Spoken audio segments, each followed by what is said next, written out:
Ibang klase ang approach ni Grandmaster Wesley So sa first day pa lang dito po sa ginaganap na Grandchester Rapid and Blitz St. Louis 2025.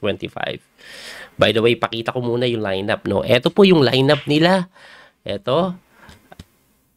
Alright. Ito po ang lineup players. So, kasali po dyan si Fabiano Caruana, Gukesh, Noderbeck, Wasiso, Lebon, Dominguez, MBL, Lekwang Lemsham, Shaklan, at Grigori Oparin. So, wala po si Magno, si Caro at Ali Reza. Pero, nandiyan po ang World Champion Gukesh at Fabiano Caruana. Ngayon, kakaiba po talaga yung approach ni Grandmaster Wasiso. Bakit ko po nasabi? Silipin po natin yung kanyang tatlong laban. Unahin na po natin yung game number 1. Laban niya po kay Noderbeck Abdusattorov. Tingnan niyo po yung approach niya dito. Bibilisan ko lang yung opening. Ayan, kasi yung opening, pareho lang po sa mga ginagamit niya before. Ito po yung Italian opening na very common naman po sa level nila. At kadalasan talaga ito yung ginagamit, no? Ngayon, kakaiba po yung approach niya, hindi dahil sa opening na bago. Dahil po sa, tingnan nyo po yung gagawin niya. Ayan tingnan nyo po gagawin niya dito, dadahan-dahanin natin, pinalit. Okay, nag-rook po doon. So, naalangan po siya sa mga threat po ng possible takes dito. Malilibre po ang kabayo, kaya dinipensahan niyan. Then E5, sinabayan. Ayan po ang nangyari. Napalit po yung Reyna. Pero, dito po sa position na ito, tingnan nyo po mabuti. Very equal po ito. Very equal. Napalit yung Reyna, endgame. Pero, alam nyo ba, ito equal move 21 pa lang. Aba, tumagal po ito ng sobrang tagal. Tingnan nyo po ang nangyari. Bibilisan natin. A5, tumalon doon, napalit. Ayan, very equal pa rin po yung position. Ang ganda daw ng tira na yun. Napatras si kabayo, capture takes, and then dito. So, ito pong position na to ay very equal. Okay? So, anong problema kung very equal? Tingnan nyo po yung gagawin ni Wes. Ayan. So, napalit po yung tore. Very equal. Kinapture yung pawn, pero may ganon. And then, nabawi po yung pawn sa may E6. Okay? Yan po yung nangyari. Very equal. Very equal move 34. Hinamon, pero Wes so hindi pinalit. Okay? Ganyan po ang nangyari. Ikutan. Okay? Depensa. Tingnan yung ginagawa ni Wesley. Very equal. This is move 40. Pero Wesley So with less than 2 minutes on the clock, nagpipilit. Tingnan nyo po yung ginawa niya. Nagpipilit po. Usually dapat steady po. So ka dyan, magbabalik-balik tira tabla na eh. Pero Wesley So with 16 seconds on the clock, siya nagpipilit to. Talagang ayaw pa ng tabla. Grabe, ayaw pa ng tabla. Tulak. Kinapture takes.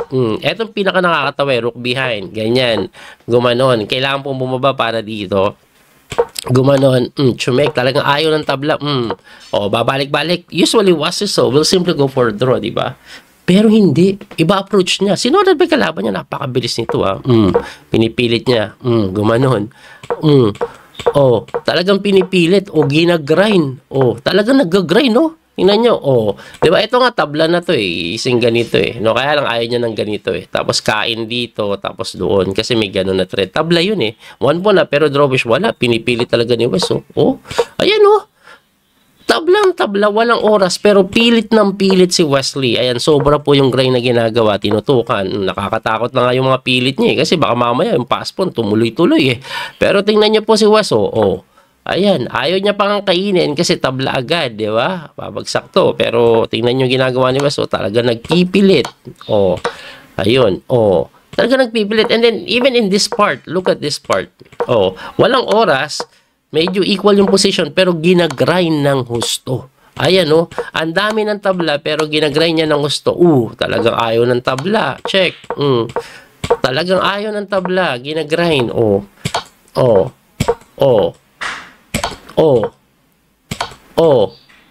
Talagang ginagrind, Ginagrind talaga. Gusto kong kainin yung phone. Gumanon, takes. Talagang grind po ang gusto ni Wesley So dito. Dito tabla na, pero nagtatry pa rin na nagtatry. Kumbaga, pinipiga niya ng gusto. Kahit anong piga niya, yung kalaban niya, accurate din po tumira. Pero what I want to tell is, yun na nga, ginagrind ni Wesley ng gusto. At dahil dito, no choice na po siya eh. Kasi kung hindi, mamatiin siya dito. Napilitan na siya tumabla dito. So, anong special dyan? Coach, tabla din naman ang kinalabasan. Yes, pero nakita nyo yung pag-grind ni Wesley. He's taking risks na baka magkagulo-gulo. At talagang pinapakita niya na willing siyang ituloy yung laban hanggat wala nang magawa. At anong magagawa mo kung yung kalaban mo accurate? Tingnan nyo nga po yung accuracy. 98% accuracy. So, ibig sabihin, almost perfect yung game. Kaya walang nagawa si Wesley kundi tumabla. Yun ang nangyari. Okay? That's what happened game number 1. So, sabi ko, ibang klaseng Wesley Soto Medyo hindi na po basta-basta lang tumatabla. Anong nangyari game number 2? Kalaban niya naman po, si Linier Dominguez. Itim po siya dito. E4, E5, pagkatira po ng Knight F6, Knight develop, Bishop C4. At eto na yung kakaiba. Pagka Knight F6, normal pa yan, D3. Kadalasan tinitira ni Wesley Italian. But look what Wesley did. Bishop E7. So, bagong approach sa opening. O, tingnan nyo po, at nilak niya po yan eh. Ayan, no? Bagong approach. Kumbaga, tumira po siya ng bago. Hindi ito yung normal niya na ginagawa. Yun nga lang, pagkatira po ng C6, of course, this is, lamang po yan sa white eh. According sa engine evaluation, slightly better for white. Pero yung imbalances malaki. So, yung chance ang matabla, tulad ng mga basic Italian game is mababa. At tingnan nyo po yung ginagawa. Umikot yung kabayo. Ayan, no? Gumawa na kaguluhan. Okay. At dito po, nagkagulo yan. Pagka D5, kinapture po yun. Tinix lang. Ayan, medyo nagkagulo dito. And according sa engine evaluation right now, okay yung black. Slightly better, pero hindi winning. So, ang ginawa po ni Wesley dito, very accurate. Chumek, humarang, kinapture, takes, and then queen to G5. Napakagandang tira. Hindi kasi makatakbo yung king, may capture doon. Hindi po makain yan, nakapin. Ngayon, ang only way to continue is to take. Na kinapture and then kinig move. Ayan. So, dito po actually slightly better si Wesley. Yun nga lang, hindi na nakita ni Wesley yung best move dito, which is to give up a knight. Ang tinira po kasi ni Wesley is nag-knight F6, which is trying to save the knight lang, no? Kasi nga mga capture. Pero ang best move pala dito, slightly better, hindi winning, is rook F6. The idea is, kung kakapturein yan, luluwa yung king, rook G6. O, persado ka dito, check. O, at halos mamati na po yan. No? Harang pala. Ayan, no? Yan nga lang, hindi po ginawa ni Wesley. So yun, I think, ang nakita ni Wesley, just in case you do that, mag-H3 lang naman. So, pagka gumanong ka, tatakbo lang. Pero it turns out na pag nag-H3 siya dyan, saka ka mag-Knight E5. Like, because of that, hindi po siya basta-basta makaganon kasi may knight takes. Pag kinapture mo naman, halos mamati yan. So, yun yung hindi nakita ni Wesley. Yun lang, medyo nagkamali siya ng konti dito. Tumira po siya niyan and then nag-H3 na at ito po ay medyo umatake pa rin. Of course, ayaw ipalit ni Wes. Ayan, nag-1 pawn up si Wesley pero yung pass pawn po sa A ay nahirapan po siya dyan. Ayan. Tama naman mga tira ni Wes kaso, ayan, ayaw niya ipalit, of course. Kaso, accurate din itong si Dominguez. Ayan, kahit ang pressure na, accurate pa rin. Ganda ng Queen F3. Kita pa niya yan. No? Ngayon, pagka rook doon, inatake yun po, hindi madepensa, no? So, nag-C5 na lang. That's the only way to defend. Because kung mag-G6 ka po, may Queen C3. Medyo alanganin po yun. No? Kaya ang ginawa is nag-C5, binigay, rook takes, saka po kinapture yung pawn at pinalit-palit na uwi sa tabla. Pero, bakit ko nagustuhan or somehow okay ako sa nangyari? Kasi I saw Wesley trying to win by playing different new opening. Hindi na paulit-ulit. No? At ito ang maganda. Game number 3. Kalaman niya po si Sam Shaklan. Puti po dito si Wesley. Tingnan niyo po yung nangyari So nag-E4 po siya, nag-C5, Knight F3, tapos E6, and then D3 lang. Wesley saw different approach na naman. Kasi ang common na ginagawa po is D4, diba? Pero gumamit po siya ng hindi masyadong ginagamit. Na paborito ito action ni Bobby Fischer, yung King's Indian attack. Na pagkatira mo niyan, mag-G3 lang. Ang kagandahan po dito sa King's Indian attack, though equal po ito, hindi ito sinasuggest ng engine kasi equal agad as white. Close yung game na maraming magiging kaguluhan or kakaiba yung posisyon, ayan no, tingnan nyo po, Queen E2 lang, Knight doon, A4 lang. Grabe, close yung game. At least, hindi madaling itabla, hindi ka maglalaro gamit yung deep theories, kundi more on calculation.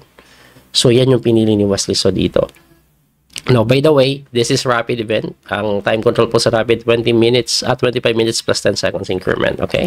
So, nag-castling, takes, and then E5. So, it's very equal pero may mga imbalance yan kasi yung bishop dito nakakonect. Medyo malakas po yung knight na gagawin dito kaya prevent yan.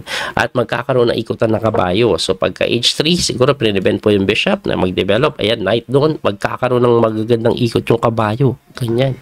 Yun ang ginawa ni Wesley. Nag-bishop E6, knight doon. And then nag-queen C7, nag-knight to H5, maybe with the idea of this, knight H4 pala yan. Nag-rook to D8, nagpasok na nga, umatras yung bishop, and then F4 lang. And after F4, kinapture yung kabayo, tinakes, tumira ng knight A5, tumakbo, tapos nag-knight to B3. And after knight B3, eto na, ginawa na po ni Wesley yung napakagandang brilliant move, capture that pawn on E5. Ibalik ko lang po, no? Pag umiwas ka lang kasi dito, kakainin na ganon. Ayan. So, anong maganda sa takes muna? Well, if you capture on the rook, ang kakainin po is to, masisira po yung pawn structure. Ayan, no? Lamang po yun. Kaya persado po yan, kainin yung bishop. Bakit? Hindi po pwedeng i-takes muna ito. Kasi may bishop F4. At yung knight dito, halos walang ginagawa dyan. May rook move lang later on. Okay, tapos again, open pa rin yung file for the rooks. May ganyan. Kaya po ang ginawa is, nag-knight takes muna sa bishop, binawi, and then capture. So, ito po ay lamang daw for the side of white. I think, because of the open file, tapos napakalakas po ng kabayo, it looks like na, teka lang, kung siya isolated, yes, pero wala naman siya magawa. If the queen moves away pa nga, baka maitulak yung pawn. So, ang ginawa po ni Wesley, umatras. Yan, binigay po yung pawn, pero hindi po pwedeng itiksin, ha? May knight doon, and then malilibre. Kaya umatras yung reyna, and then knight C4 pa rin. That's the idea of knight E3 para talaga takin yung queen at matulak na yung pawn. So, nag-rook doon, tinulak na nga. Pagkatulak, pinin, pero rook lang sa may D1, nag-H5, okay? Ano ba nangyayari? Unang-una po, no, hindi kasi makain ni Wesley so nakapin. So, ang gusto niya mangyayari, rook D1, pag tinex mo, magro-rook takes D1 lang. And then, maybe later on, may threat doon, bukod po sa may atake dito, pwede pumasok later on. Ang next move, I think the queen will move away somewhere eh. Ganun eh. Tapos may pressure dun eh. Kaya po ang ginawa na lang po niyan is nag-H5 para saan he wants to find or give knight a good square. At saan yung good square na nakikita niya sa may G4. Anyway, nag-H3 si Wesley which is mali pa nga. Pinarbent niya po yun. Pero ang engine move dito, pakita ko lang. Rook takes. And then after knight takes D7. Tira ka lang po na queen D1. Okay, what's the point of queen D1? Well, binibigay po ito. Pero may capture ka doon, may pressure dito, may pressure doon. So, let's say, o de, tirahan natin ng ganito. Meron pong bishop D5, that's the main idea. Ayun, okay? So, mahirap makita yung ganong idea, kaya sinimplihan ni Wesley. Let's not allow knight G4. Nag-rook D7, kinapture, and then rook takes, tapos bishop lang doon. Giving up the pawn, but the knight is hanging now. Kasi depensado na po, pwede nang kainin yung kabayo. Tumira po ng knight H7 yan. Kinapture po yung pawn, which is hindi pa nga ganun kaganda. Engine is saying this, pero yung bishop takes H5 is close naman din, na halos pareho ng idea. So, ano pong meron? Pinapakain po kasi yung pawn, no? Na kinapture lang nga. Pero pagkatira ng queen G4, simple move, no? Pinalit lang, takes. Atakado yung tore, tumakbo doon na kung saan blunder na. Ibalik natin, ang best move is rook E7. Kaya po ito blunder dahil po sa tiradang bishop F5. Anong meron? Halos makulong yung tore. Pagka takes mo kasi, king mo. Halos makulong. Pupunta ka dito, may tiradang bishop takes lang, capture, rook takes F7. This is under attack. This is under attack. Pass pawn is so deadly right now. King G8 nga po, only good move dyan. Pero after King G8, rook takes B7 lang, that's still winning. Tapos ganun-ganun pa rin. No? Pero ang ginawa po niya is nag-rook to G5 counter sa knight na dinipensahan lang. At saka naging G8. Pagka King G8, yun na nga po ang nangyari. And this is already winning for the side of Wesley. A6. rook din. No? Pinapabagsak na lang isa-isa yung pawn. That's already 2 pawns up. So, that's already completely winning. Okay. It's just a matter of technique na lang. Ayan, dahil pass pawn. Okay. Tulak. Kuma-counterplay, but I don't think that's enough. Dumipensa pa nga sa check para walang tabla. Check kasi. Kinapture yung pawn, pero after rook to a2, naparisay na. Why? Unstoppable. Pwede ka pang mag-try, pero may knight to b6. At dahil doon, Wasiso, first day of Rapid event, 2 tabla, 1 panalo. Ngayon, ito po ang isa sa pinaka-surprising performance na makikita nyo. Meron po kasing isang player, nagmamaasim talaga. Sino po yan? Ayan po, tingnan nyo po si Lebon Aronian. Perfect score, 6 out of 6. By the way, kaya po 6 points yan, kahit 3 rounds pa lang. Every win po is equivalent to 2 points sa Rapid event. Ganun po ang Grand Chess Tour eh. Tapos ang Blitz, 1 point per win eh. So pag tabla ka, 1 point. Kaya perfect po siya. Sino mga tinalo niya? Walang iba, kundi si Gukesh, MBL at Noderbeck. Grabe yung pinag-uubos niya, no? Ngayon si Wesley So, pang ilan po siya? Pang-apat siya, 4 points side for third actually with Gukesh. Kasi si Gukesh kahit natalo round 1, lagi siyang ganyan eh. Naalala nyo nung nakarang Grand Chess Tour, natalo siya round 1 pero inubos niya po lahat to. Ganun na naman no. Talo round 1 pero panalo 2 sunod. Fabiano Caruana naman, natabla kay MBL pero tinalo si Noderbeck at si Dominguez. Malalaman natin yung round 4 kung ano mangyayari dahil kalaban niya walang iba kundi si Grandmaster Wesley So. Ayun. So abangan po natin yung mga darating na laban. Anyway, yung torneo po na ito ay ginaganap ng madaling araw. Around 2 AM nagsisimula eh. Di ko alam kung ila-livestream natin mamayang gabi eh. Parang pwede kasi wala naman akong gagawin ng Wednesday. Baka pwede nating livestream pero tingnan po natin, no? Abangan po natin yon. At abangan nyo po yung mga susunod na laban kasi mahaba pa to eh.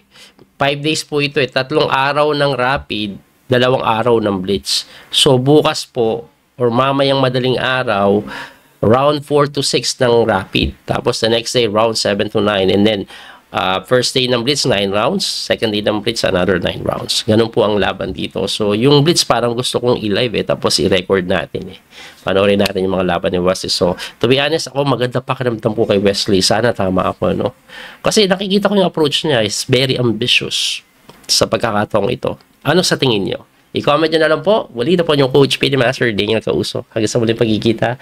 God bless po. Don't forget to like and share, follow and subscribe. Bye-bye po. Salamat sa support. Thank you. That little mouse, 'cause I'm an albatross.